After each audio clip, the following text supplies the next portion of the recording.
Welcome to the podcast, which is really come from a operator's view, the actual experience in running and leading strategic product and portfolio product teams in general at any scale, but often at a bigger scale on challenges and best practices and then learnings and hard-earned knowledge. I'm excited to have our guest Lino here today on the podcast. And before we get started, could you introduce yourself a little bit, about your background, the company, and as you go through some of the examples, it'd be great to hear so the context of the decision made, things happened, and why it was working or learning why it could work differently.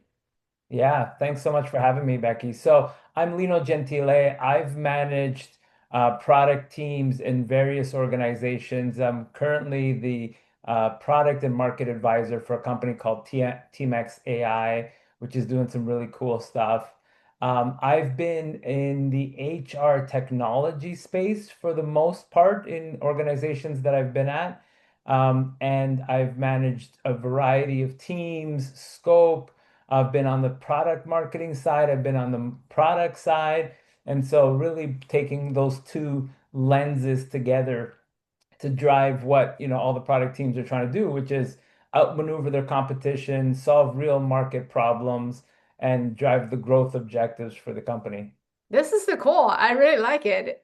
You're actually one of the few guests come here to talk about, what product teams reason of exist, and then how speed is really important. A lot of times that people think about product, uh, they kind of narrow down to product manager and narrow down to talking to customers and, using AI to speed up writing PRDs and break it down to stories. I was like, well, that's not exactly the primary reason you exist. I like how you say it. It's to building the product and bring to the market and the speed, right? I maneuver the competition. So with that lens, how do you see like what is sort of your definition or your the way to speak about running product and strategy and execution and marketing and product marketing? How do you see them coming together? I mean, I've worked with so many teams where the challenge you have running product is that you've got a technology organization that you need to feed, right? And so that is usually a very large organization, very expensive resources. We know that the intellectual property that we're building is technology. And so I find that to be a burden operating, feeding the technology teams. And that often for product management can become distracting to the real work that matters to the organization, which is really solving meaningful market problems. And so I've seen multiple constructs of that where product managers are the product owners in like an agile environment.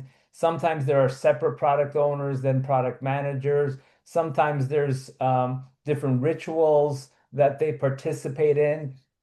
And so I've got to say, I've managed kind of both sides of it. But at the end of the day, I think the biggest challenge for product teams is being market oriented, being market focused, aligning with the business, and using that to be able to articulate clear priorities to the teams to drive impact to the organization.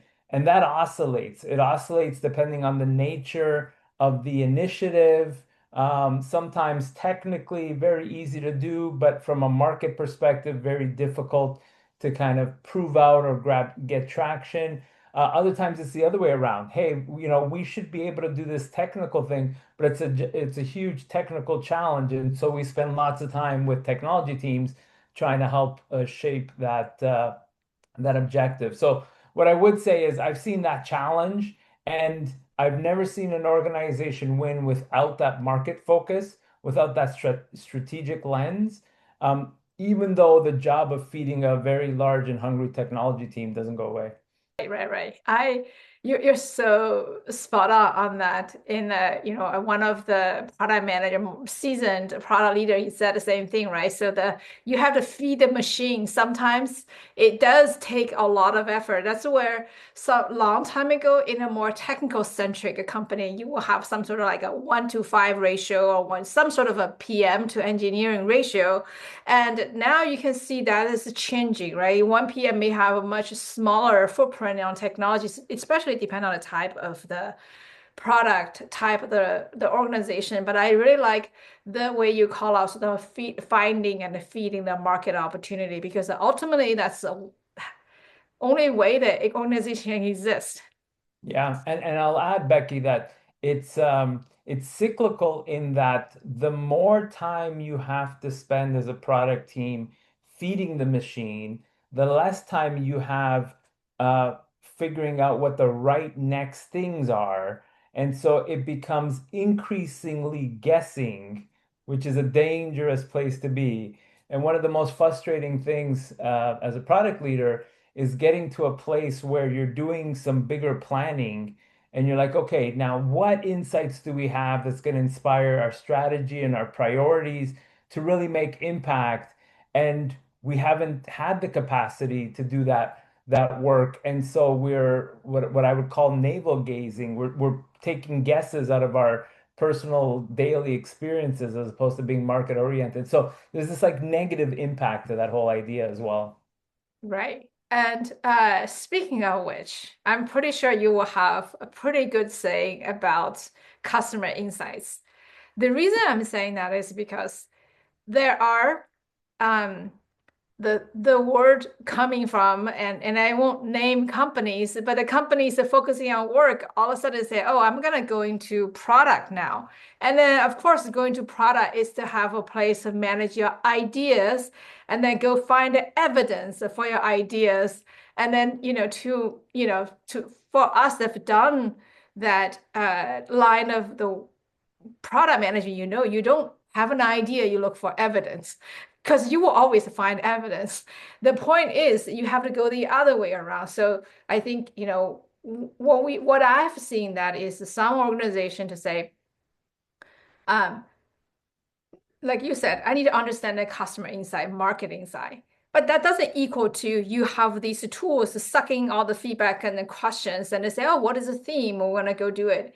Because of what people say doesn't necessarily equal to the market opportunity you can go to. So what is your experience and how do you help your teams or your customers to learn how to do that? Very good point. I think early on in my career, Becky, you probably resonate with this as well. Like you go talk to three people and they say they have problem X, and that's your universe. You're like, well, these three people must represent the universe. And so I'm sure they will go and let go of their money.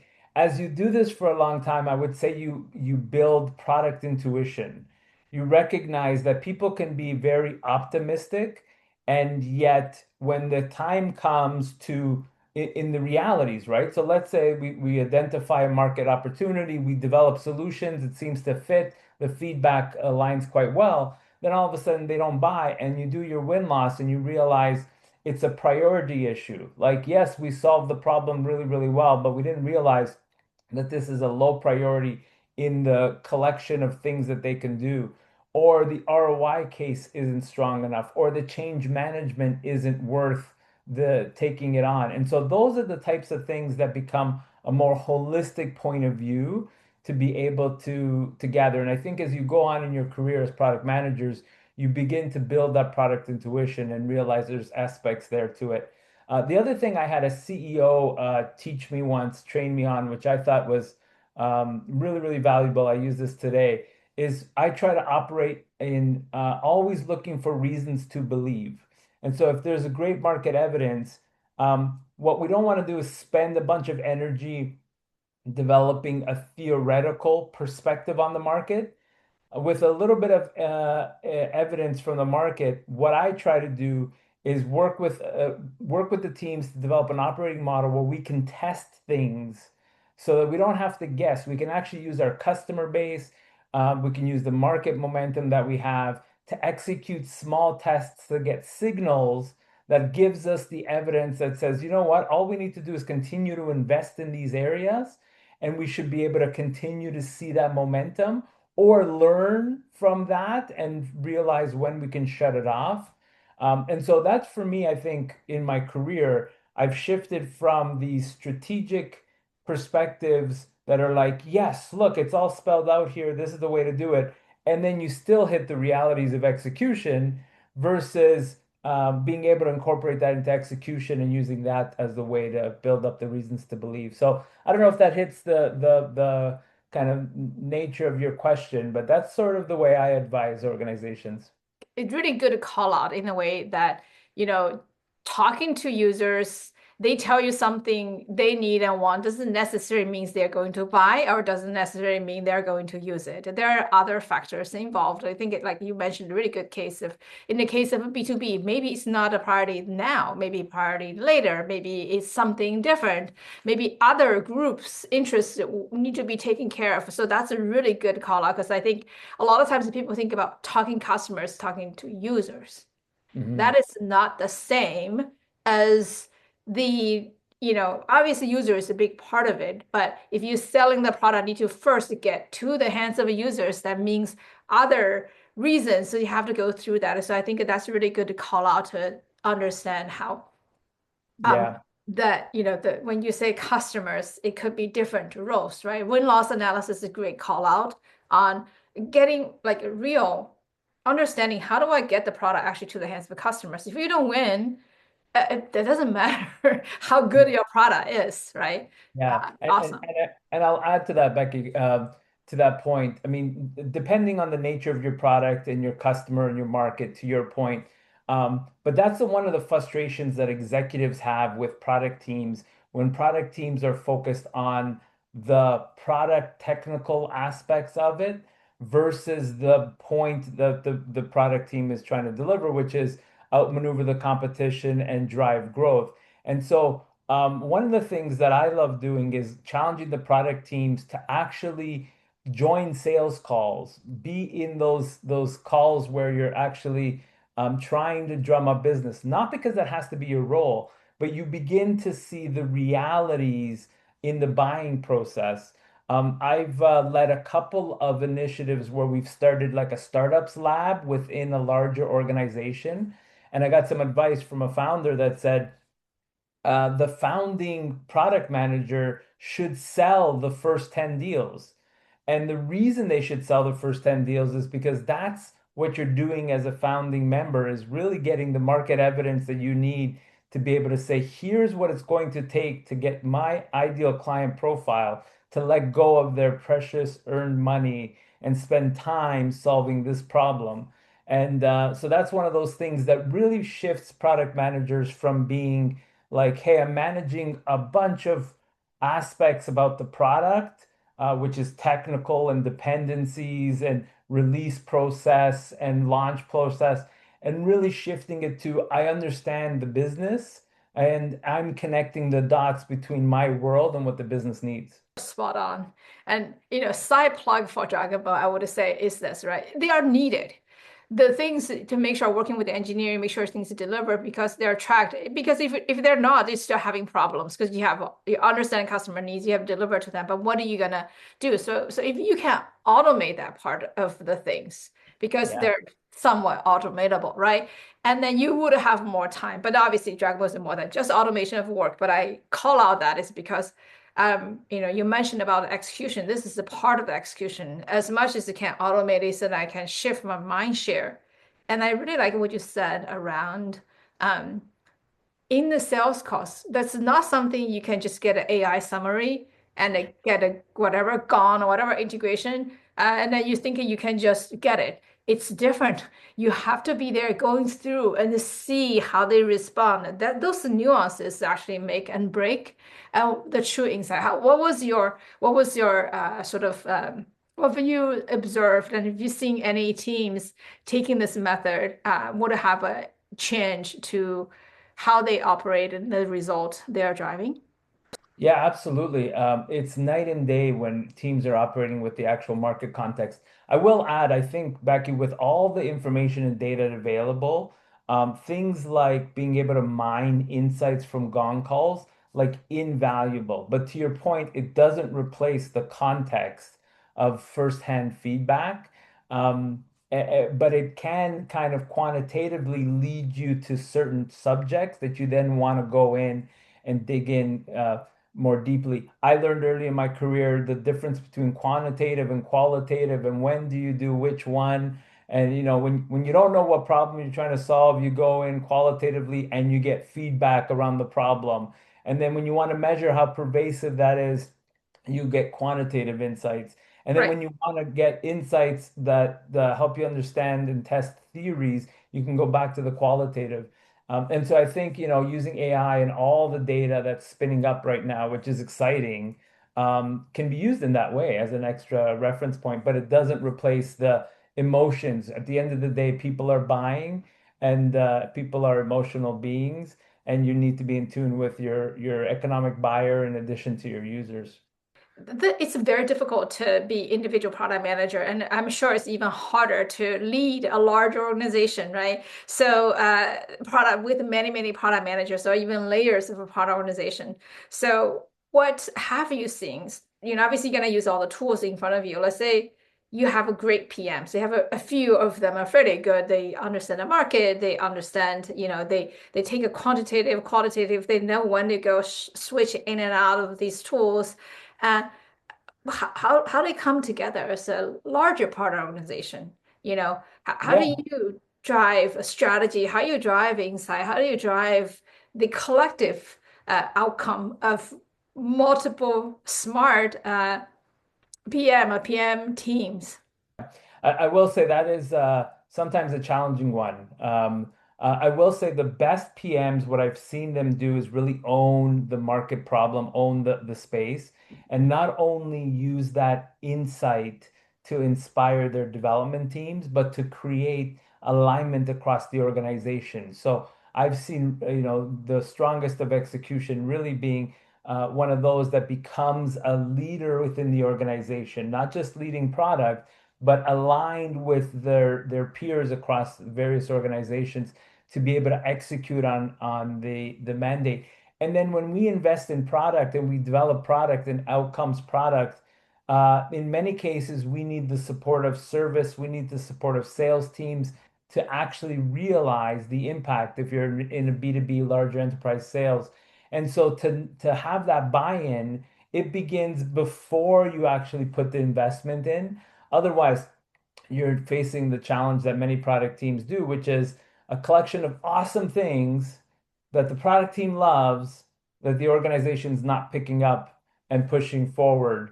And that disconnect is there. So I've seen the strongest of product teams really do that. I will share with you, Becky, one of the other challenges is when you design your product portfolio and you think about product managers and the areas of focus.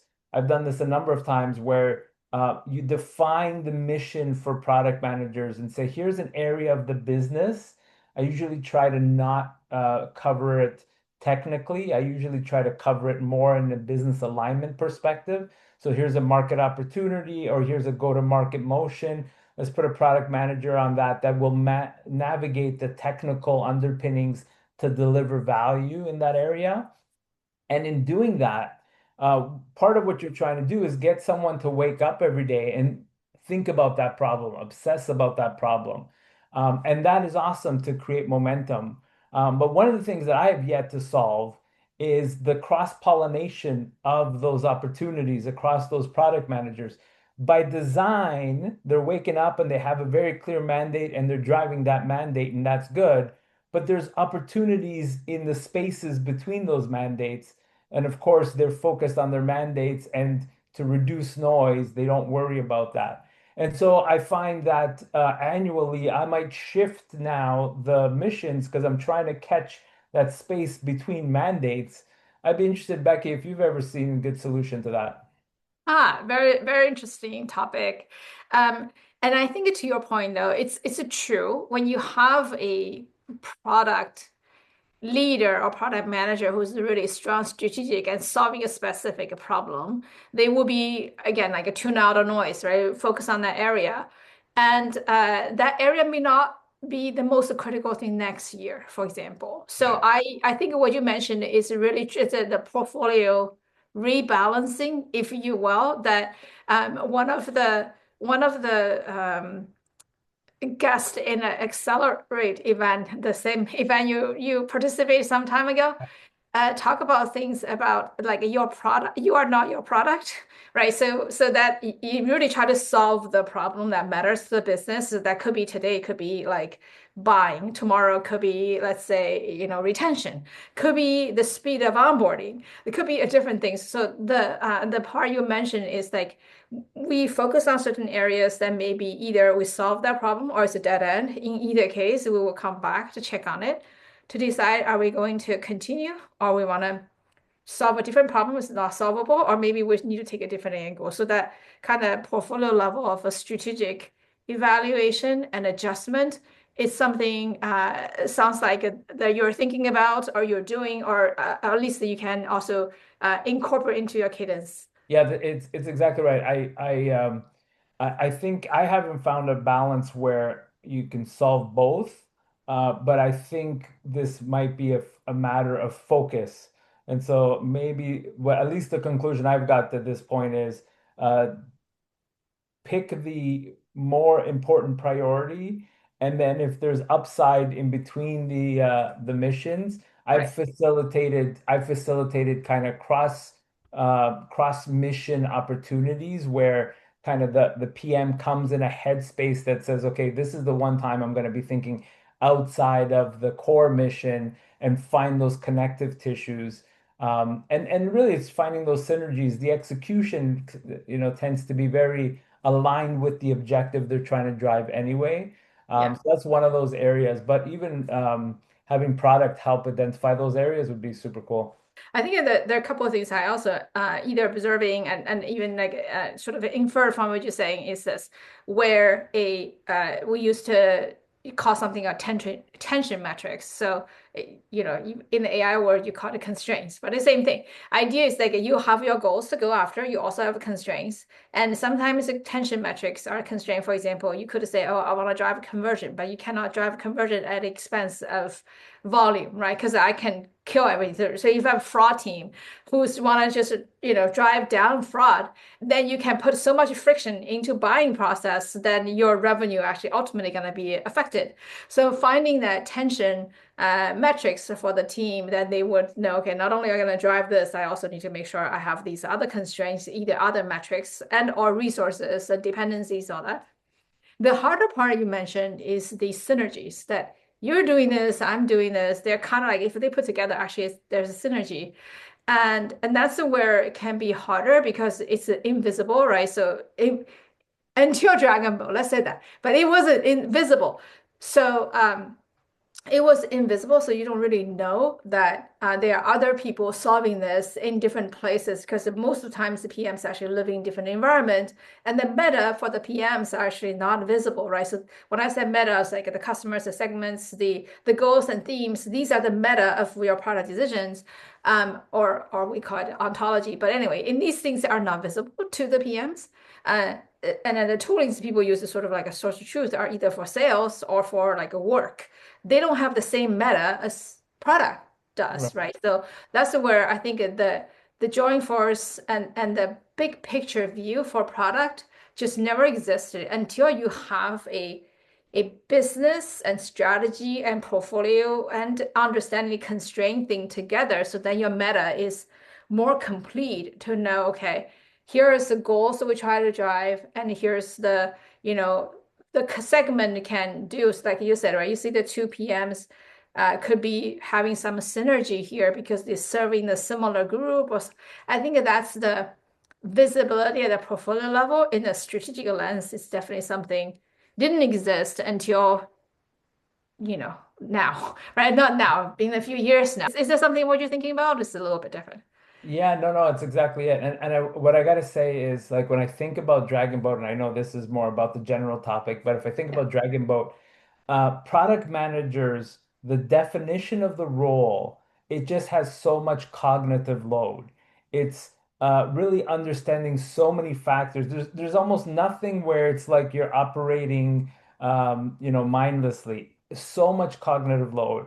And so the idea of having a system like Dragonboat kind of alleviate that cognitive load so that you can focus on key priorities and drive the things that you need to do and know that you've got some sort of a system to catch you and connect it all. I think that's the feeling that product leaders get really excited about is just help with the cognitive load because every meeting, every email, every message is a very a key strategic thought that we need to like prioritize, make real-time micro decisions, align with people, communicate. There's always so much going on.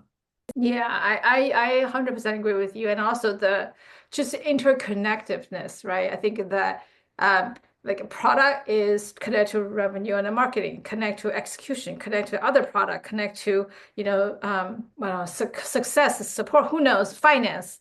So that not having that lens is very difficult because how are you going to piece that information together? Yeah. So when you manage, that's good talk. We kind of like switch gear a little bit. We kind of talk about a little bit about execution. We talk about the moving product, not moving. We're kind of having product manager have a lens of the market opportunity, and then we also talk a little bit about multiple product teams could potentially work together, either understand synergies and or shifting priorities from time to time priority in problem, not priority in execution only. Um, what are the things you've seen in today with the AI? And with the team, I would say AI in many fronts, where product teams could use AI. Engineering teams are already using AI. The execution machine is even faster. Um, and also your competitors are using AI, and your customer demanding AI. So what are some of the thoughts around all of this you know, moving changes internally, externally, and how do you see team respond to it? I think when we talk about AI in product, we've got to, I think, define it as two pieces. There's the productivity gain that a product manager can get from using AI in kind of the work they do. And then there's the impact or value creation that you can use AI to build into the product. And so I think both are top of mind for both for product teams kind of on both sides. I will say on the product management side where you're operating, um, I think we've used AI in a number of ways. Um, First of all, we've talked a little bit about those insights and being able to mine multiple insights. That's super valuable. One of the things I really like doing is getting product teams to operate with this intellectual curiosity. So always be testing as you're executing. And so we've actually injected in vibe coding as a way to develop prototypes, totally not touching the product teams, the development teams, not encumbered by anything like that, so we can move really quick. But we could put visuals in front of people to get feedback that helps really inspire if we're on the right track on what we're trying to do. And I always love that because you can have a conversation with the market, but when you show things, they say pictures is worth 1,000 words. You really get a sense of the opportunity. So we've used vibe coding as a way to be able to quickly prove things out. We've actually used vibe coding also as a way to be able to augment the development of some of our capabilities. Now, we wouldn't necessarily go to market with stuff like that, but some of the internal kind of serving internal customer needs, that's been a way to say, you know what, engineering team, you're so busy on our top priorities.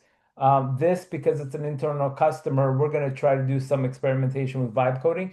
And I got to tell you, the internal customers, they were like, we've been asking for this for years and it's always been so complicated. This is kind of like hacked together with some vibe coding, but it's 1,000 times better than what we had. And we were so excited to have it. And so those are the types of internal opportunities that we've seen. And then from the product perspective, of course, it's taking a look at the data that we have, taking a look at the core strength that we have, the market problem we're trying to solve, how competitors are using AI, and using that to be able to define how we'll use AI in our product to innovate and create value. Well, I've been hearing similar things, using vibe coding, a semi-working prototype to get customer feedback, because like that's definitely something that's been evolving a lot.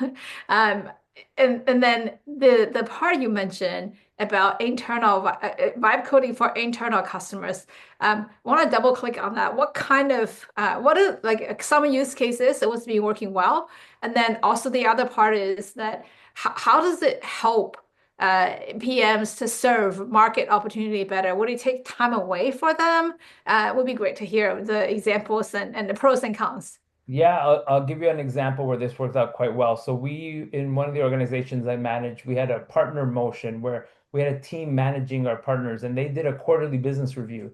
And to do this quarterly business review, what we know is that when we do an effective quarterly business review, we really have an opportunity to accelerate the performance and the revenue and the results for our business when we do an effective one. Now, the problem was that technically, we weren't able to serve something up where they could deliver a consistent and high impact quarterly business review.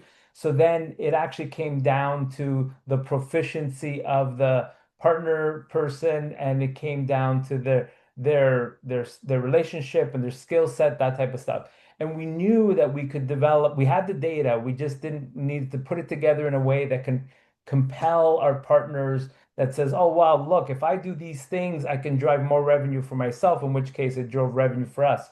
So that was an example where we were able to use vibe coding to contain the exposure, because of course vibe coding is a platform that doesn't necessarily have all of the comprehensiveness we would want around it, but it became an internal tool for our partner service folks who saved countless hours trying to go and find data. So the way it actually worked is they would get their data downloads and they would just upload it into this application we built.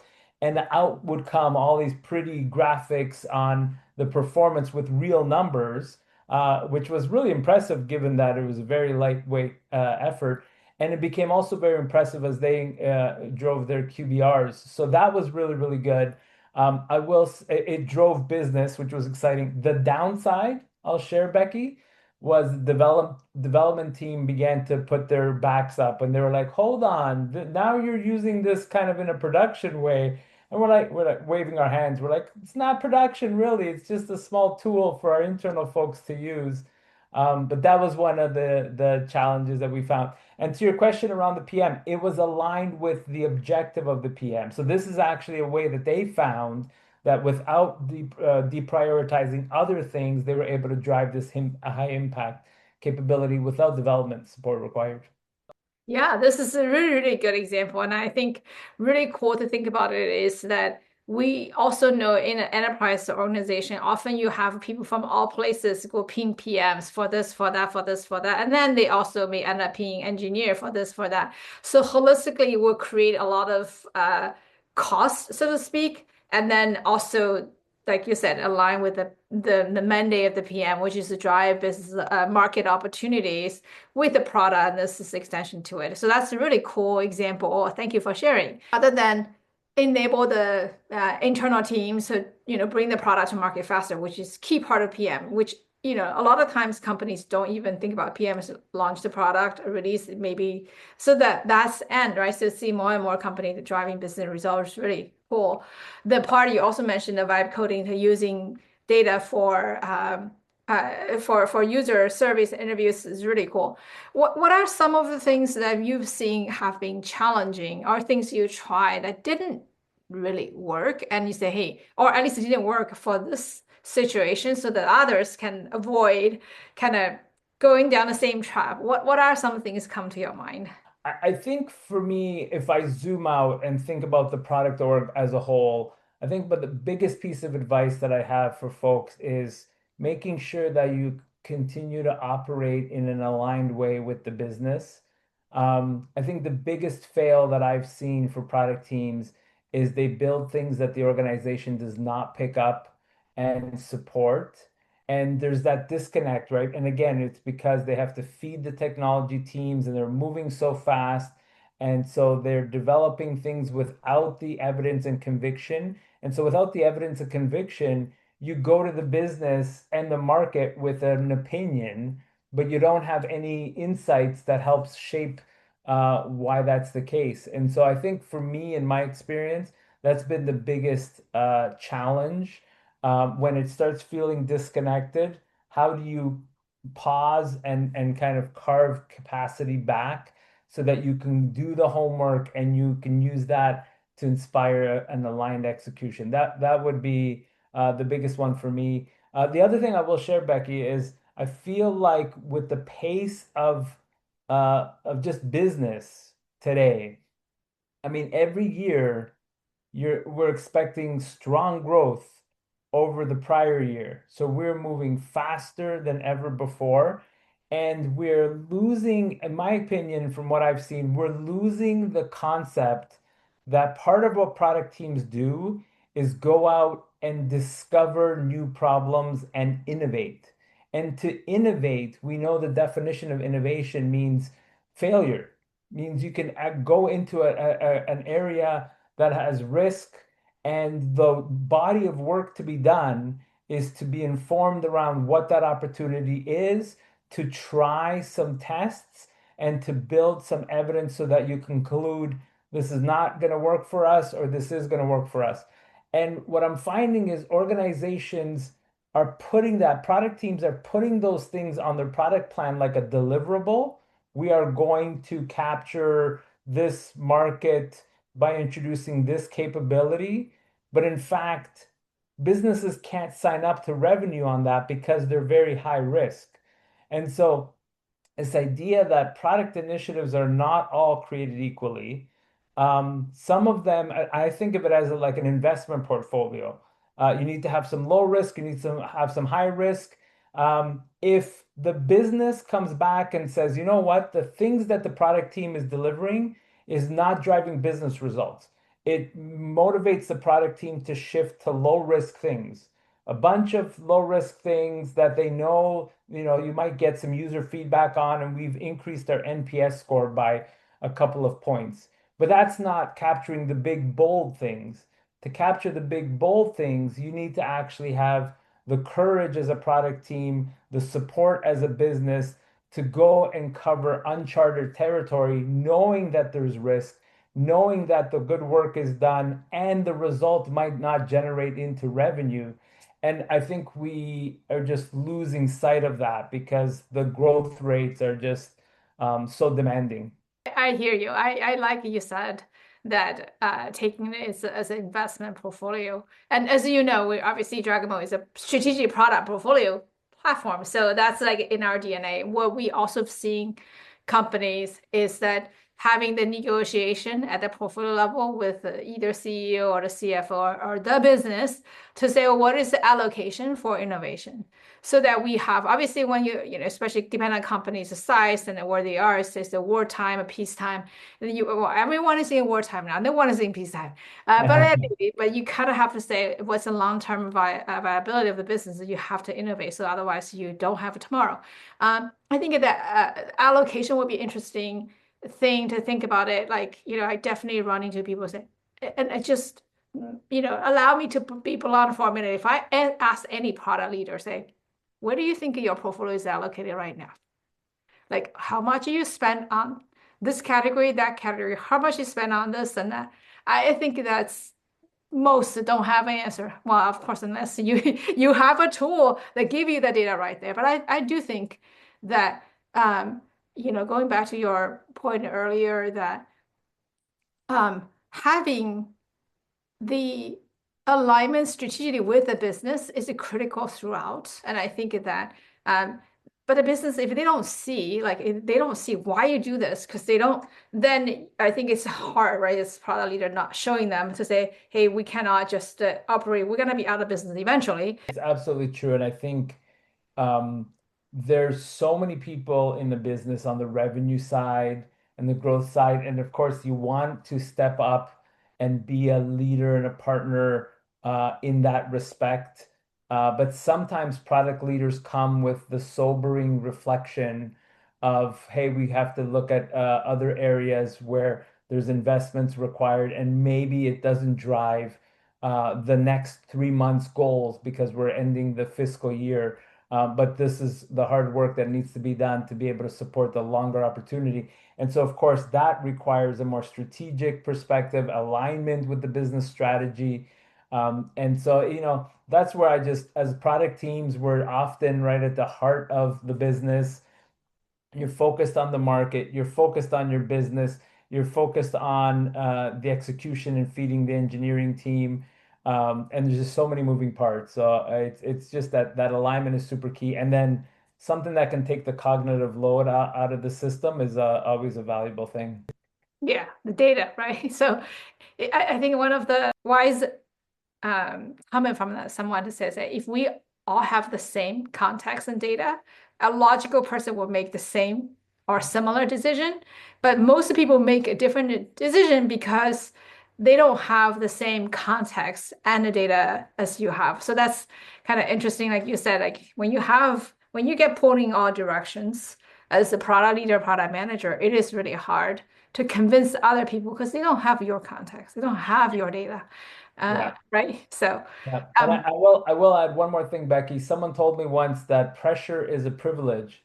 And so I think there's a lot of pressure on product, but I think product folks love the opportunity of having a blank canvas to be able to drive opportunity in the market, meeting the business goals, meeting the user needs, driving KPIs. And if we can keep our sanity doing it, then maybe it's a good time. right. I mean, look, that's the strategic role, very interesting strategic role. At least the people care, right? Yeah, The tension is because it matters.